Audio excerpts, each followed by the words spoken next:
بسم اللہ الرحمن الرحیم۔ السلام علیکم۔ حضرت ابوبکر صدیق رضی اللہ تعالیٰ عنہ کے زمانہ خلافت میں قحط پڑا۔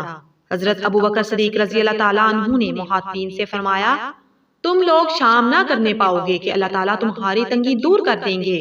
تو صبح ہی ایک قاصد نے خبر دی کہ وہ ملک شام سے حضرت عثمان رضی اللہ تعالیٰ عنہ کا 1000 اونٹ، گیہوں اور کھانا لایا ہے۔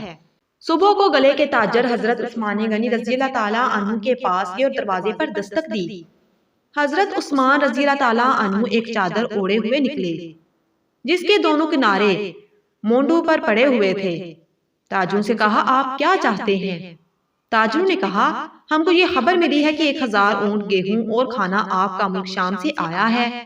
آپ اسے ہمارے ہاتھ فروخت کر دیں تاکہ فقراء مدینہ کی تنگی دور ہو۔ حضرت عثمان رضی اللہ تعالیٰ عنہ نے ان لوگوں کو گھر میں اندر بلایا۔ جب وہ لوگ اندر گئے تو عثمان رضی اللہ تعالیٰ عنہ کے مکان میں گلے کا بڑا ڈھیر رکھا تھا۔ حضرت عثمان رضی اللہ تعالیٰ عنہ نے فرمایا، آپ میرے شام ملک سے آئے ہوئے گلے پر کس قدر نفع دو گے؟ ان لوگوں نے کہا، 10 کے 12۔ حضرت عثمان رضی اللہ تعالیٰ عنہ نے کہا، اور زیادہ دو۔ ان لوگوں نے کہا، 10 کے 14۔ حضرت عثمان نے فرمایا، اور زیادہ دو۔ تو ان لوگوں نے کہا کہ 10 کے 15۔ حضرت عثمان نے فرمایا، اور زیادہ دو۔